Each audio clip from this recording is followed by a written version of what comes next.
Welcome to the Secure Start podcast, brought to you by the Secure Start Aura apps, supporting trauma-informed care and practice at home and in school. People would say that TCI was their program model, which was a little horrifying because it's a Mm, crisis prevention and management system, and not everything is a crisis. So no. you want people to have a, a working model to handle all the other times of the day. What's even kind of a bigger program for us now is a few years ago, we adapted TCI for schools Mhm. because school people kept showing up in our TCI for residential because same kids, same problems. I find it disturbing when people present it as last resort for a number of reasons. And one is we should not be placing children with that as even an option. When children are not able, for whatever reason, to stay with their family, and we need to do something as drastic as remove them from their family, we should be doing a really, really good assessment of where will this child be able to continue to grow and develop and thrive. Mm. And that for some children, straight out the gate, might be group care. Kids hear this, right? Kids who are living in Yep. group care. Mhm. I'm in the last resort. I mean, what you've failed your way into residential care is what they're saying, and that puts so much on that child. What staff wants to go work in somewhere that's a last resort? So you're kind of dooming the whole sector. Quality has to do with everybody having kind of the same working model. Yeah. And it should be based on a set of some sort of evidence-informed principles or standards. If we're going to measure anything at all as an outcome, are you going to measure what change has occurred? With that, everybody's looking for some quick, inexpensive fix to Mm. big, complex problems. And I think, well, I wish there were, but I haven't found it yet. Welcome to the Secure Start podcast. I'm Colby Pierce, and joining me for this episode is another leading figure in the worldwide residential care community.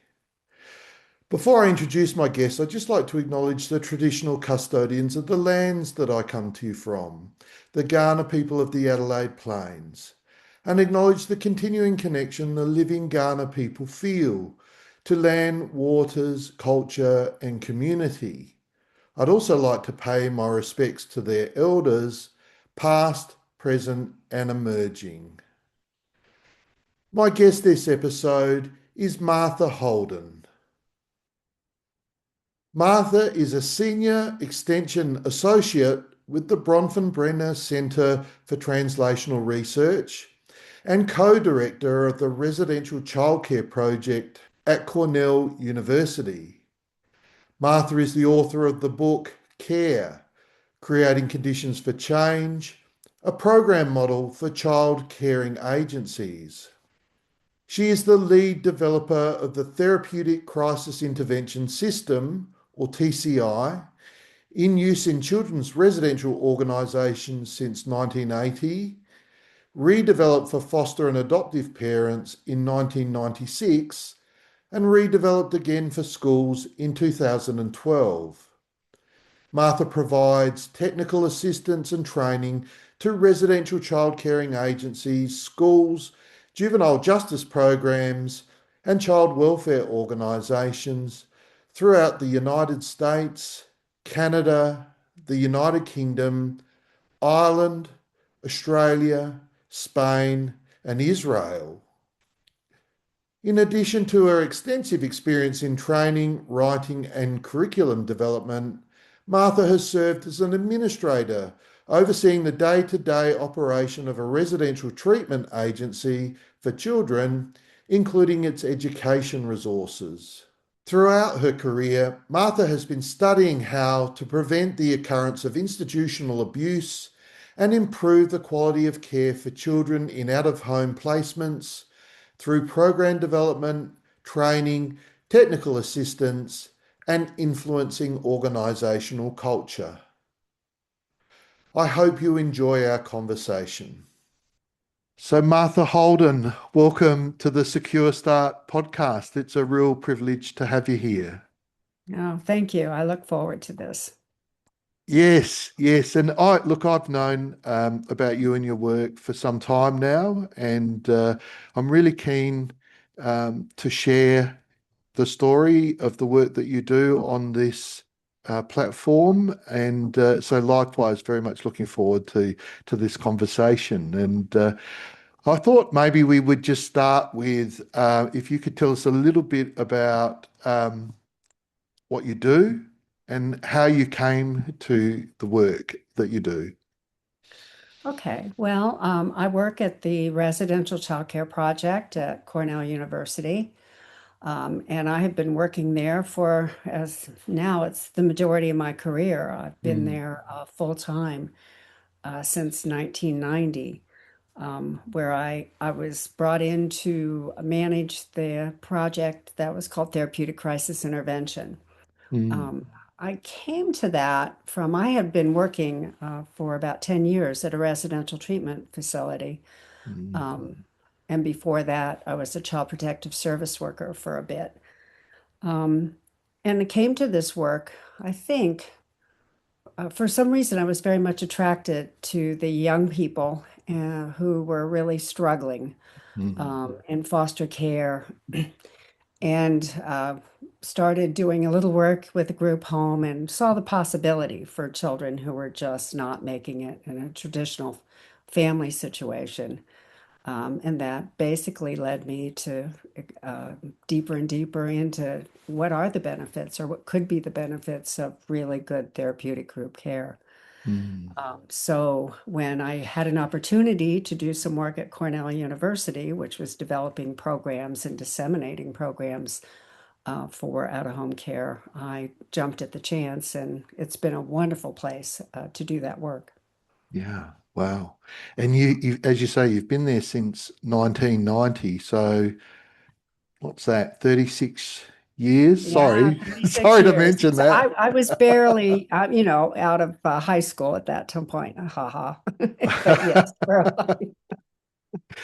So I guess you would have had there would be some pretty significant influences, not least of which what you just mentioned, wanting to look at how to do things better in a different way that may ultimately be better for children who are struggling in a traditional foster care arrangement. I'm wondering what influenced perhaps more from a professional and bodies of work, bodies of theory that influenced the work that you have done over this past several decades.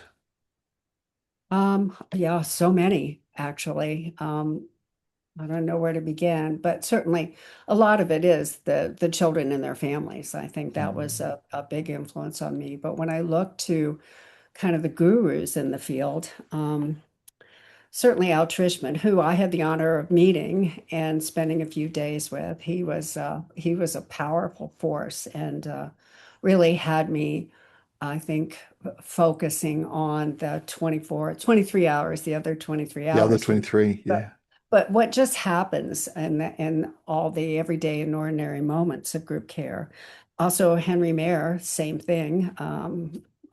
Was privileged to know him a bit and be in some of his workshops and seminars. Um, uh, Reading the works of Fritz Radel, very much the whole generation of people who really saw the power of a good therapeutic group setting. Jim Mm, Whitaker, Jim Anglin, those are still a force in my life. Um, I think to really, though, do some of the development work, I have to say, big influence on me was working with my life and work partner, my husband, Jack, when we met at the residential treatment facility where we worked.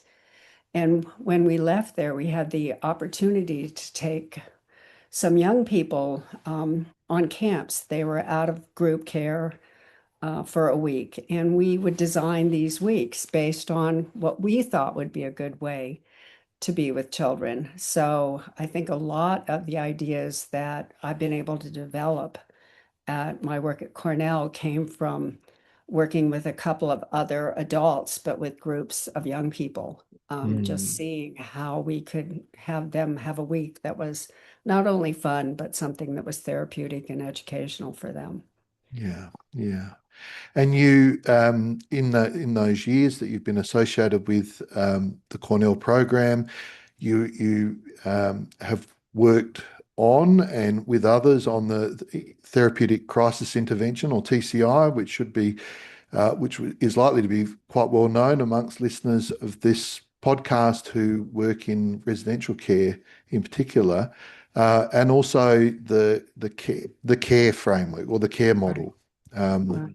and I'm wondering if you might just for those who don't are not au fait with them, maybe just give a little bit of a summary of each of those and what what are the main kind of influences over how they've manifested as programs. Right. Well, therapeutic crisis intervention was actually how I was introduced to the work at Cornell. Because when I was working in residential treatment, I was seeking some sort of system to help our staff handle aggressive behavior. We were working with adolescent boys, and we had a Mm, lot of aggressive behavior in our units. And so I started searching for different trainings or programs and came across therapeutic crisis intervention at Cornell, which was just in its early stages, and went and met the developers at a conference. And actually, I became a consultant with Cornell, and this was, oh, I think uh, early 80s. So mm, I helped them do a first revision with the curriculum, and eventually that's what led me to take the job of managing that program. I think it's based on solid crisis theory. hmm It's been trauma informed before we talked about being trauma informed, and its focus was actually on preventing child abuse in mm, institutions. It was developed in order to help staff deal with aggressive behavior without getting into power struggles and actually re-traumatizing or even abusing children. mm, Um, I think the most wonderful thing about TCI is it's it was started we started disseminating it in the early 80s, and it's still here. It's in its seventh mm, edition. And I think what keeps it relevant and strong is we work with partner agencies who have been using the system for so long, and as well as our own research and evaluation and looking to the field and continually updating it and revising it and working hand in hand the kind of translational research we do at the center to keep it honest and useful in the field. So that's a program I'm incredibly proud of, and its ability to stay relevant in the field.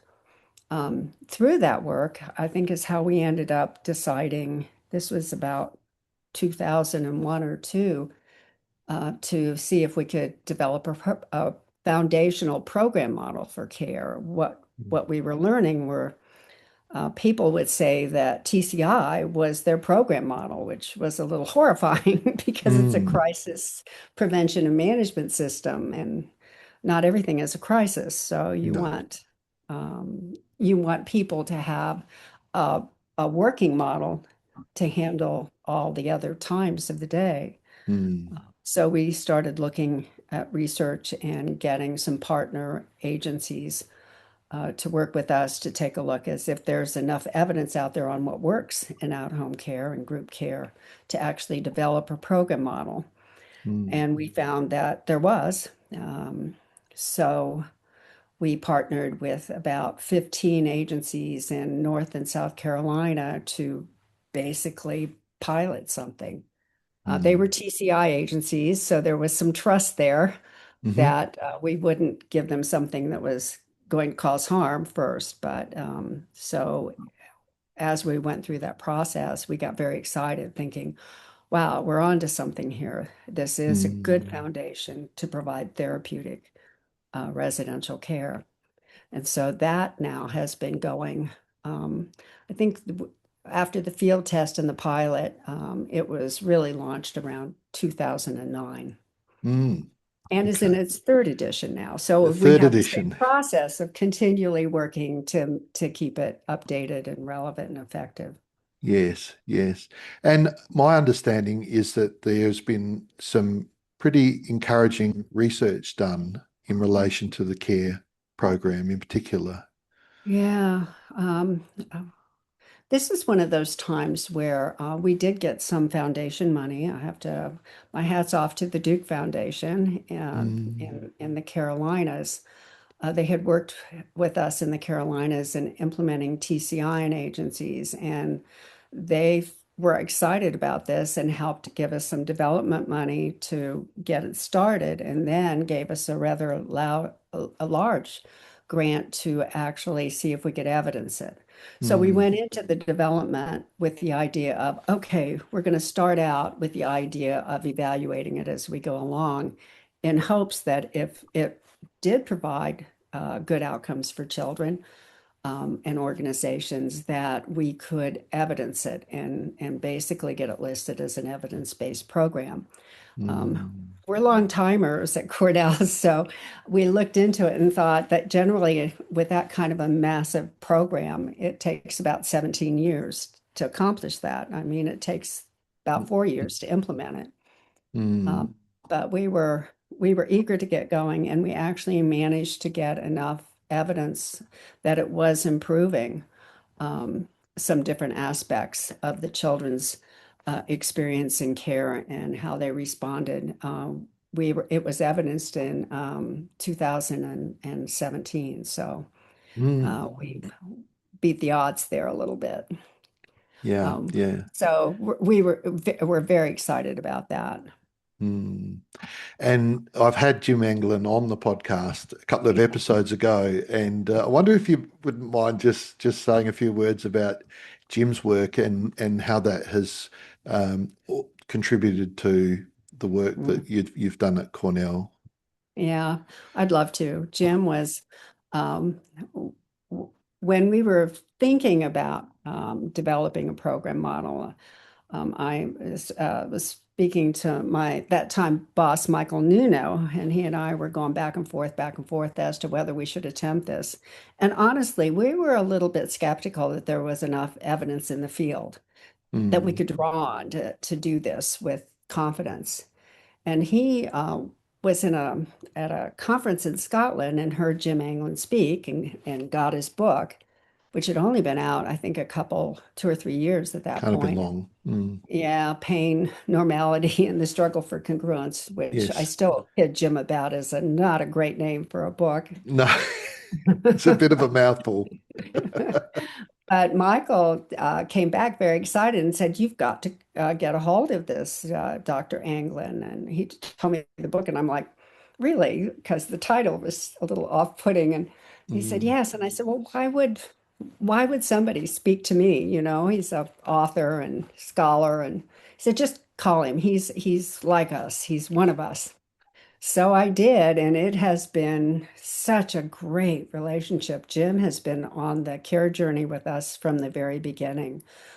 His work, his Mm. research, gave us some underpinnings that gave us some evidence straight out of what would be good for kids and group care.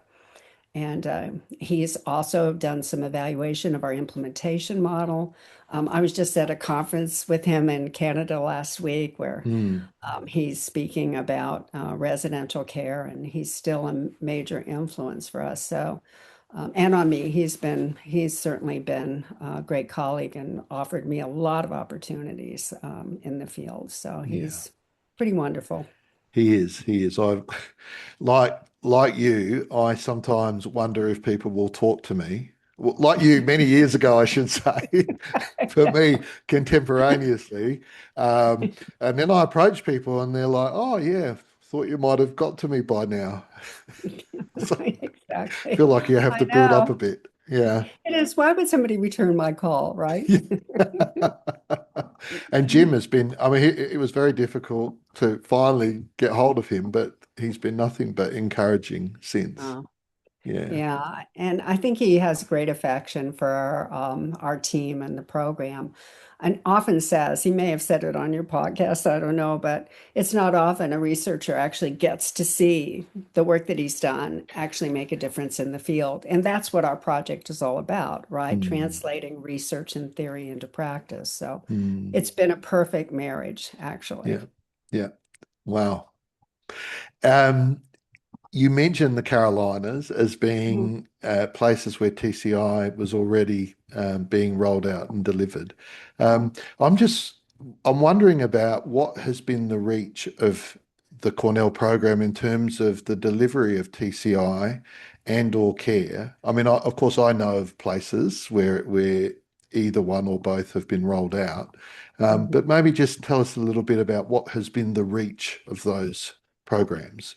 Um, Well, that certainly is international. I will say we're not a large group. So, and because we're housed in a university and I work on the residential childcare project, but it's part of the Bronfenbrenner Center for Mm, Translational Research, which is a department in one of the colleges at Cornell.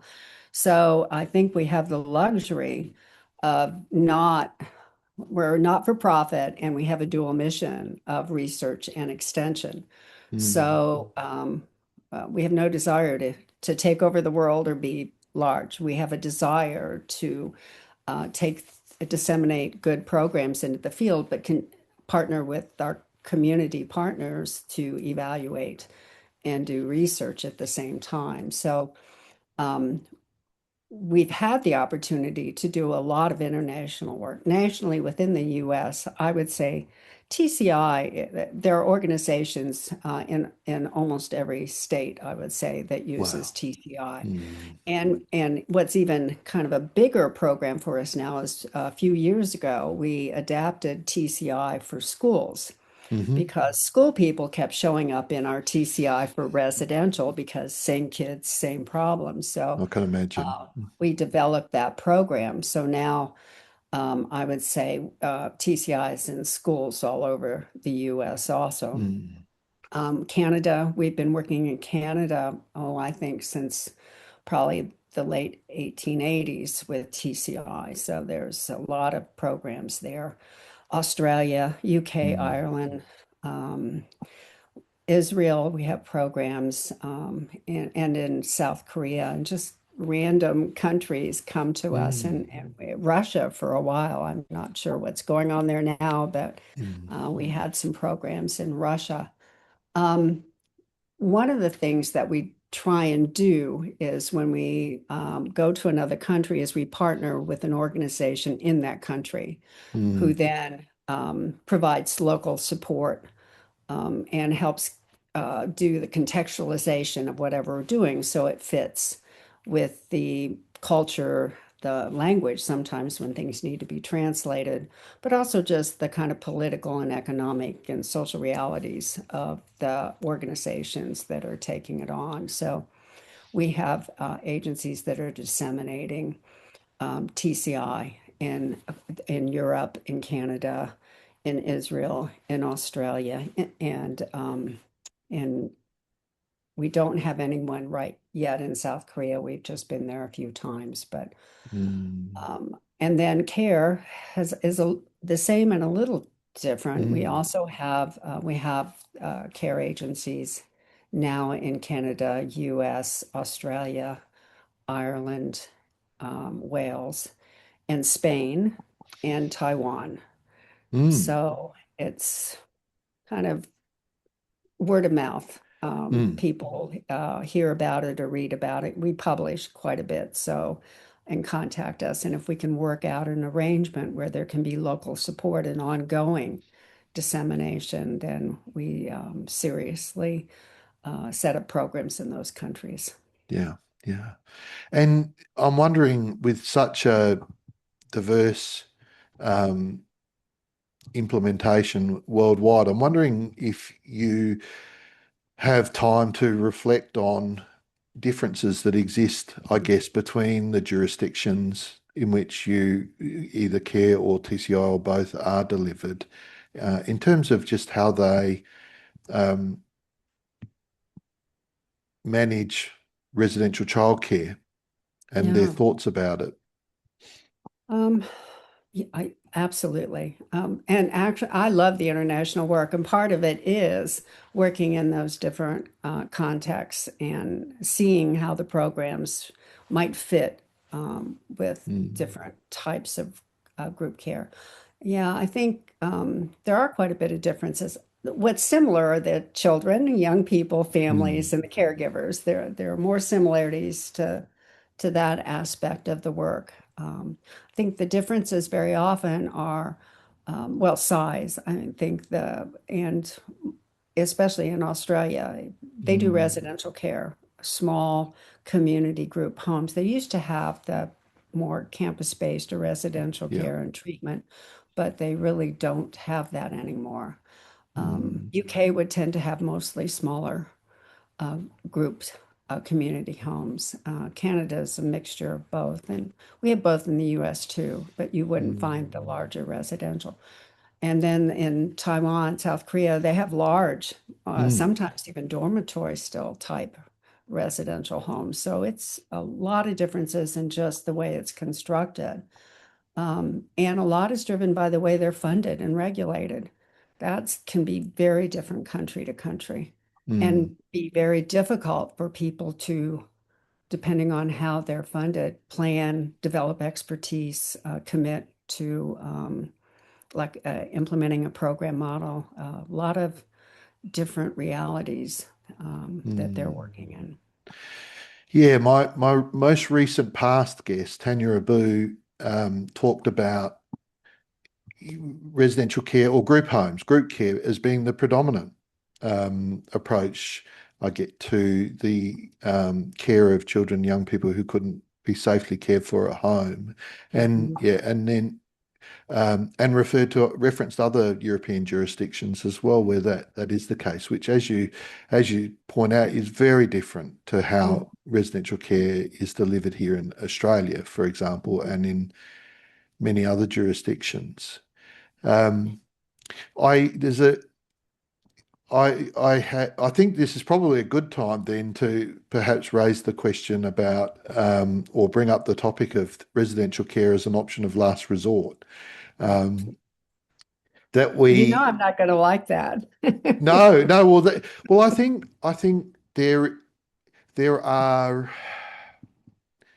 there are loud voices. There are strong voices in many jurisdictions, including here in Australia, Yeah, who um, who do speak in a very pejorative way about yeah, residential care, and and it's seen as not only the option of last resort and the most expensive form of care, and but it's spoken of as if it harms children. yeah.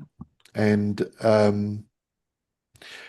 I've been working in the sector here for more than 30 years here in South Australia, and a couple of things that stand out for me is that not all residential care is the same, and it's not Right. even the same experience across young people in residential care. Um, and I don't want to hog the No, go floor, but ahead, because but I know you have similar thoughts about this. So please. yeah, there are a group of children for whom residential care should be the option of first resort. Right, right. Mm, I, yeah, I find it.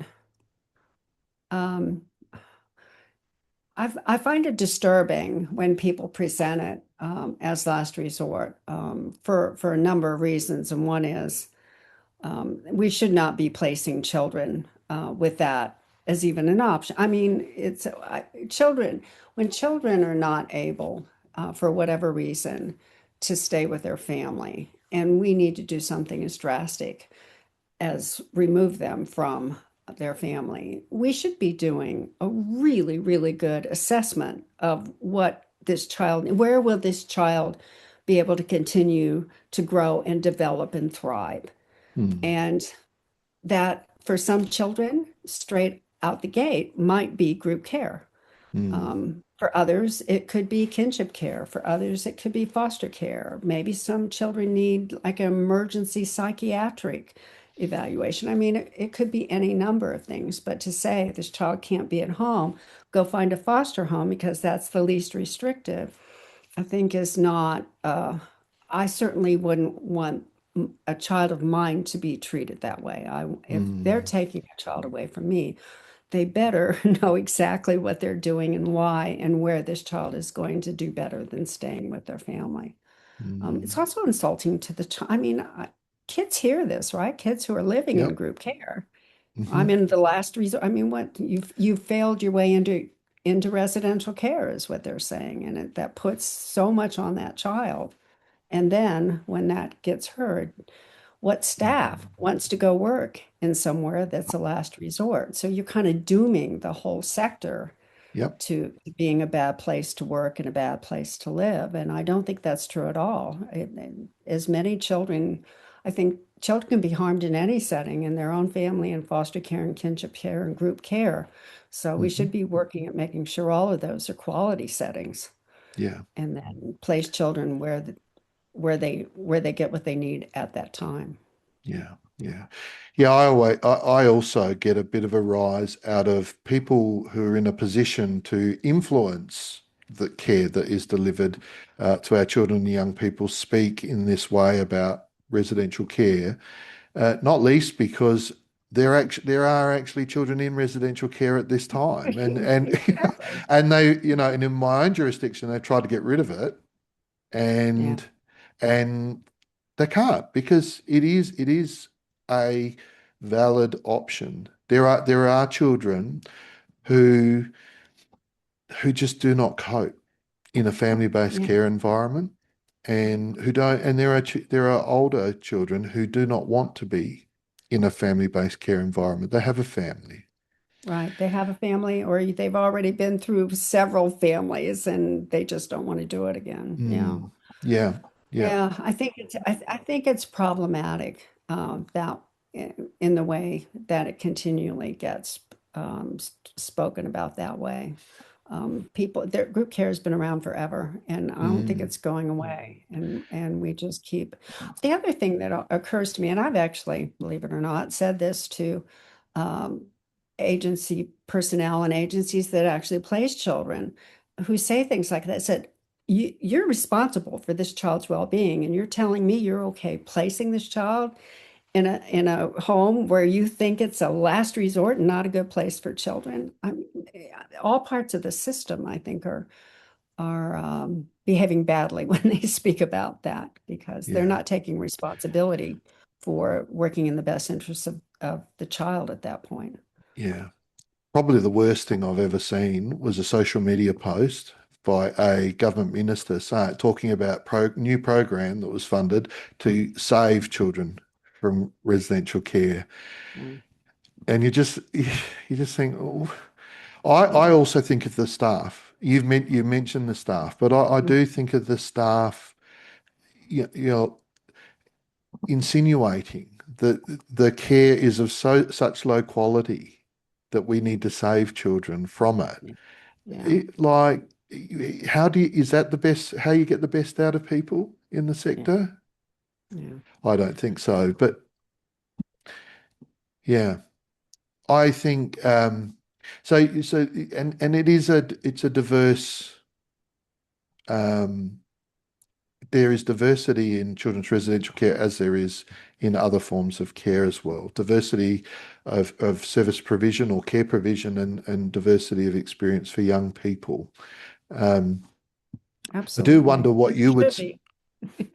yeah, and I do wonder what you would say are some of the key ingredients of quality residential Well, childcare.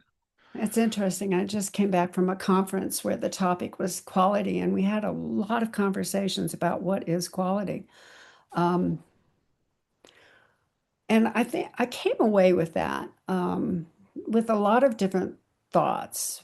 But I think at the end of the day, or at the core of it, it's providing a quality experience Mm. um, for young people and their families. And by that, I mean an experience in which they feel cared for and cared about, where they have opportunities to learn to meet developmental tasks, where they are surrounded by adults who are skilled at developing good relationships, at knowing how to help children develop skills, at engaging in activities with young people so that it provides as much as possible an environment in which children aren't overly stressed, have the space to heal, and to re-engage in activities and relationships with friends, with family, and more or less be able to have a childhood in a Mm. way that they haven't been able to do. Having said that, we talked about how do you measure that, right? Mm. And that's a little tough, but we came to the point that not everything you can count is important, and sometimes what's important you can't count, but that there are things you can look at to measure good outcomes. But I think quality has to do with everybody having kind of the same working model so that Yeah. there's provides that collective developmental experience for children. The Um, congruence that Jim the refers to. congruence, Jim's congruence, absolutely, that we're always struggling for congruence. Yeah. And it should be based on a set of some sort of evidence-informed principles or standards. Mm. Yeah. Mm. You mentioned research and evaluation, and it occurs to me that one of the difficulties with evaluating residential care is that the children who find their way there in many jurisdictions have already been through a number of family-based placements where and it's my contention, echoed by many of the people that I speak to on this podcast, that the repeated breakdown of family-based care arrangements for these young people does massive harm to them. So Yes. we're ending up with a situation where children have been harmed through repeated family-based placement breakdowns. They end up in residential care, the last resort, and then we evaluate outcomes against foster Yeah. care. Yeah. Well, I think we measure the wrong things. I mean, one of the things I believe that a lot of times people have a misunderstanding of what, if we want to call it, business we're in, because in some ways there is a contract and an assumption there. And I Mm. think what we're trying to do is we're trying to create a condition so that children and families can change, can grow. And so if we're going to use some sort of measure, I think you measure how much change has there been. So everybody has a different starting point. And Mm. can you move them from that starting point to a better outcome?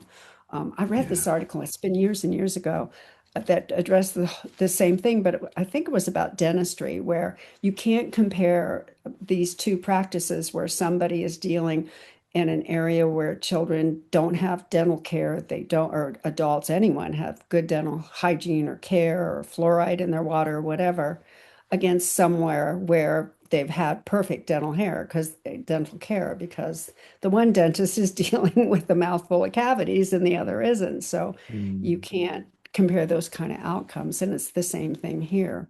So Yeah. I'm more about, can we measure, if we're going to measure anything at all as an outcome, are you going to measure what change has occurred, Mm. not compare it to foster Yes. care?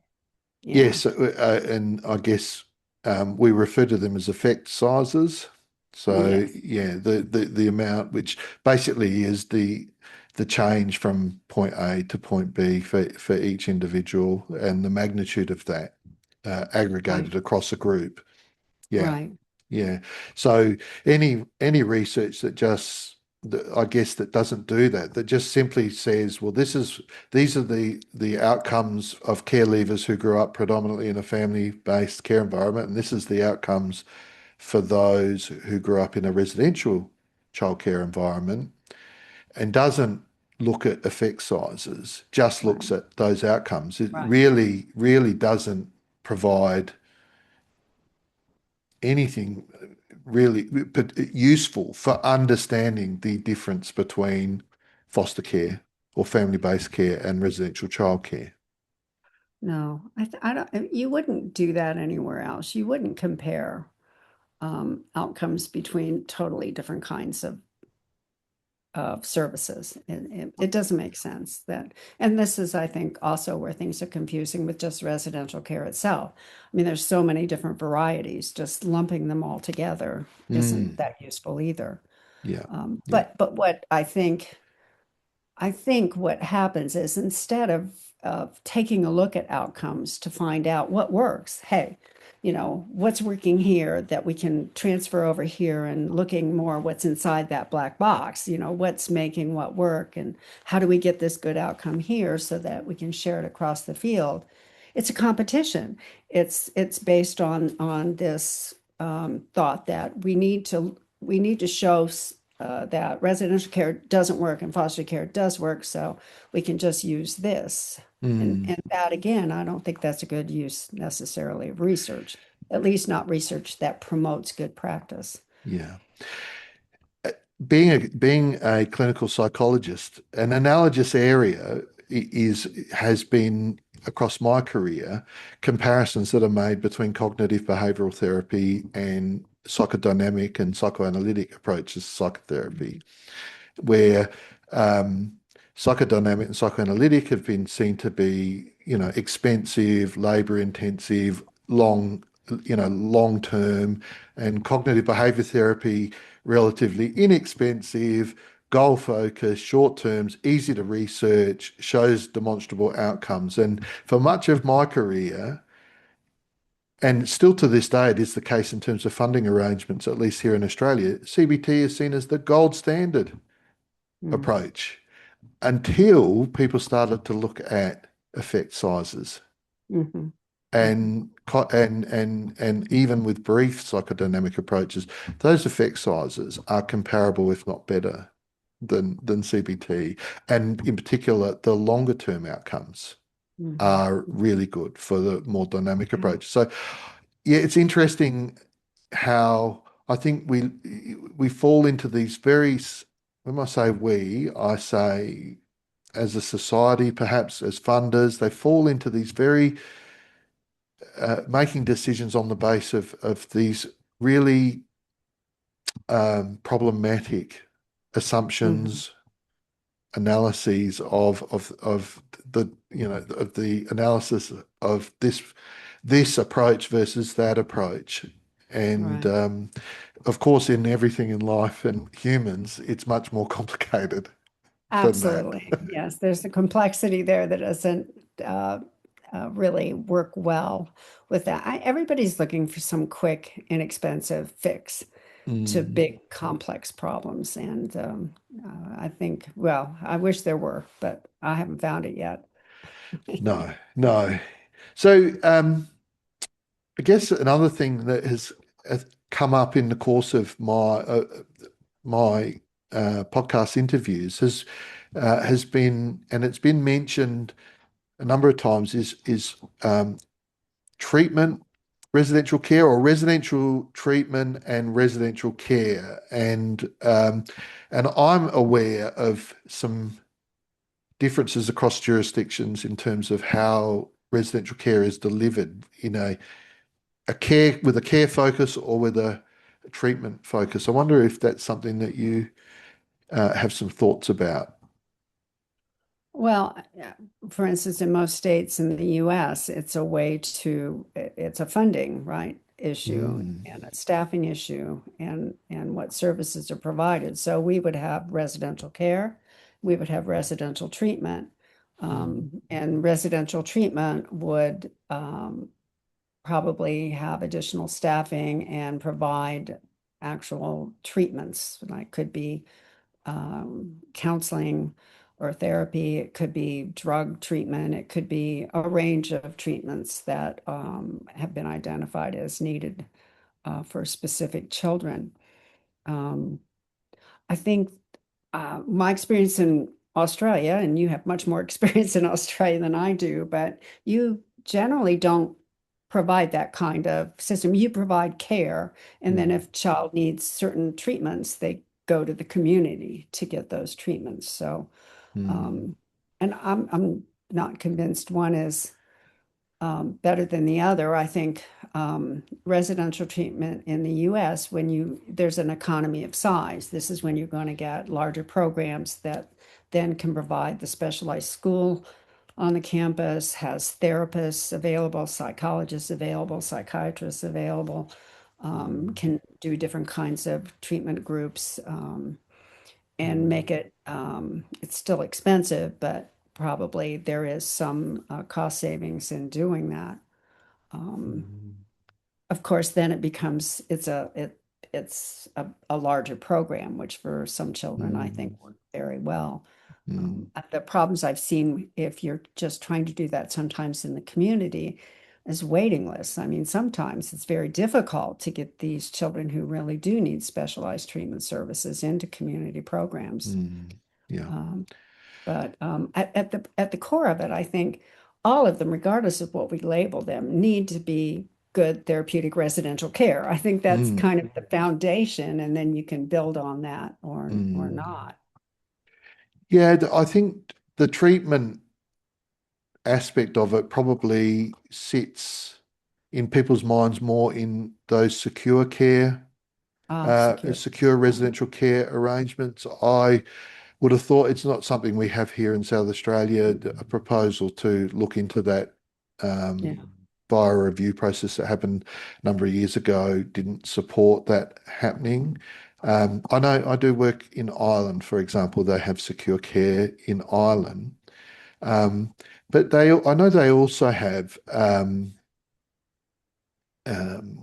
some of the placement practices are differentiated along the lines of therapeutic care Mm. and a higher level of care. So more like treatment care versus almost care as usual, I guess, in the sense. So, and I know, for example, um, that your care, the Cornell care model, is seen as being a a model and an approach, a package for that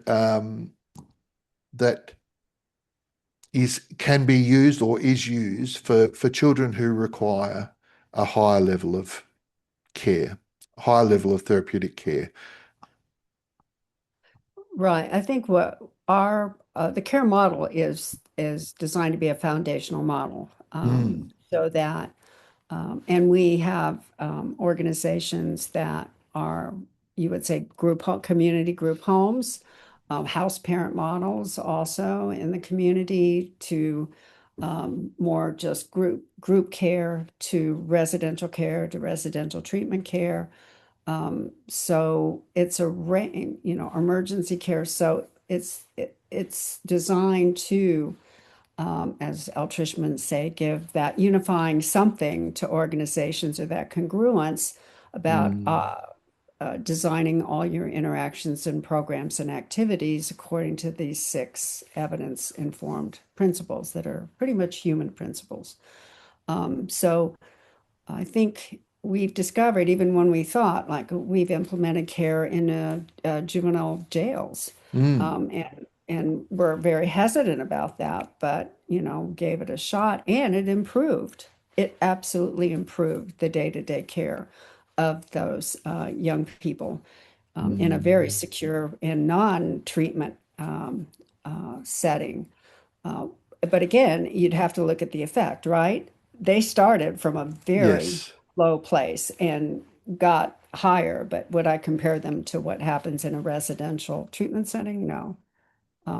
But I think it's designed to make whatever care that you're providing therapeutic and developmentally appropriate so that Yes. it's for children, so they have Yes. opportunities to grow and develop. Yes, it's I guess what I'm from at least from my point of view, foundational shouldn't be confused as being necessarily the first step, and in some way that there is the imputation that there's bigger and better out there. You Mm. start with this, and then you move on to this, and then if you know what I mean. Well, okay, only if you need to. Like, I think we're trying to create the conditions where children can engage in whatever additional kind of treatment or education or um, community programs that would help them Mm. grow, develop, or change the kind of things that they're wanting to change. So it's I think it provides that operating model for folks. And I actually think that's the most important thing to do. Well, I do. Well, I do too. I'm sure that's no surprise, but I Mm. think you've got to.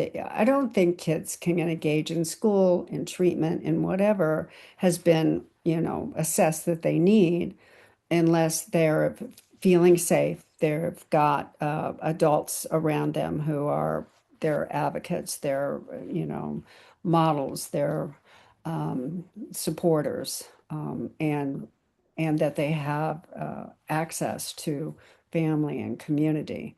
I mean, I think you Mm. have to provide that kind of setting, whether it's in group care or foster care or any. I mean, that's when children can engage in the kind of things that are going to help them develop along more normal developmental trajectories, which is what I think we hope for the kids in care. Yeah, yeah. And I also think that foundational approaches tend to be just, understanding human nature and how we respond to change and how we change our approach to life and roles and relationships. Um, it's it's a different proposition to get people to um, implement an approach that is not foundational, if you like, is perhaps some might say or see it as being more sophisticated, Mm, requiring requiring a much more cerebral approach right. to the Yeah. role. And my view is that you are it is very hard to get staff or carers more generally to implement something like that in the first place. And even if you could get them to implement it, it's hard to get them to keep doing it over time. And so what you end up doing is shaking up a system that that is servicing children who are highly sensitive to Yeah. inconsistencies. Right. I often refer to inconsistency as the primary trauma trigger, whereas on the other hand, when you implement or you roll out a program of care that is foundational, almost unarguable. These are the general Mhm. principles we want you to follow. Like, who can argue against them? These are the aspects of care that you've probably experienced, you've undoubtedly experienced, and you've undoubtedly delivered. Yeah, we just want to organise it a bit more. Mhm. Um, they're the approaches that you're most likely to get the best compliance or adherence to the program, um, and because of the nature of the children, the best outcomes as Yeah. well. Yeah. Yeah. It has to resonate with folks. It has to work for them. Yeah, Yeah, yeah. absolutely. So, Martha, what's the future hold for the Cornell program and for Martha Holden? Well, I think, well, it's It's a little stressful times right now Mm. in the US at least. So I think right now we're really taking this time, I think, and putting it to good use with doing a lot of reviewing and updating a lot of our programs, designing some future possibilities for more evaluation and research that we can get Hmm. excited about. And really looking for international collaborations. The Mm. international work, it's such a small field. Residential care Yeah. is a very small field. And because of that, I think there's a lot of opportunity in there to collaborate with like-minded folks around the world. So we're very keen to continue our international work with international universities and organizations. I think I'm I'm very much interested in taking a look at right now maintaining program models. I think Mm. we're gotten really good at implementing them, helping organizations put them in place. And we're doing pretty well with the organizations that we worked with and helping them sustain them. But I think that is an area that Mm. is a little bit under-researched. And I think we have a lot to learn yet about how does an organization, once they've made this huge investment and commitment to put therapeutic crisis intervention or the care model or any model in place, how do they hold it with fidelity and Mm. keep everyone working in the same direction? So that's something that we're really hoping to continue working on. Again, we come back to the struggle for congruence. Absolutely. And fidelity was the word that I was trying, in my a few minutes ago, my soapbox speech there about change processes is that, yeah, fidelity was a word on the tip of my tongue that I couldn't quite Yeah, um, spit out and yeah, read, as my mum would say. yeah, Yeah, the fidelity is an issue, isn't it? That yeah. Well, fidelity with, I mean, what I think is very exciting about our work is we do really partner with the organizations who use our models. And I think part of the beauty of what we've been able to do with the care model is keep the core principles and keep integrity to the model and the elements that have been evidenced as contributing to positive outcomes um, in different settings, in different countries, in different cultures, by doing the kind of adaptation or contextualization. We're not adapting the model, but we're contextualizing it based on the type of children served, the type of staffing they have, the culture in which they're working. And that's been it's been exciting work. And so then you're looking at sustaining models with fidelity based on the cultural context in which you're working. mm, So we're looking for those key elements across the world that help these organizations hold the model yeah, so that it maintains its effectiveness. yeah, yeah, Yeah. wonderful. Yeah. Well, Martha, thank you very much. I spoke earlier about being surprised, kind of putting off approaching certain people. So I'm glad, I was very glad to hear that you were happy to come on the podcast. And yeah, and I wish you well on those future endeavors that you Oh, referenced there. well, thank you. It's been a pleasure. It's been nice talking to you, Colton.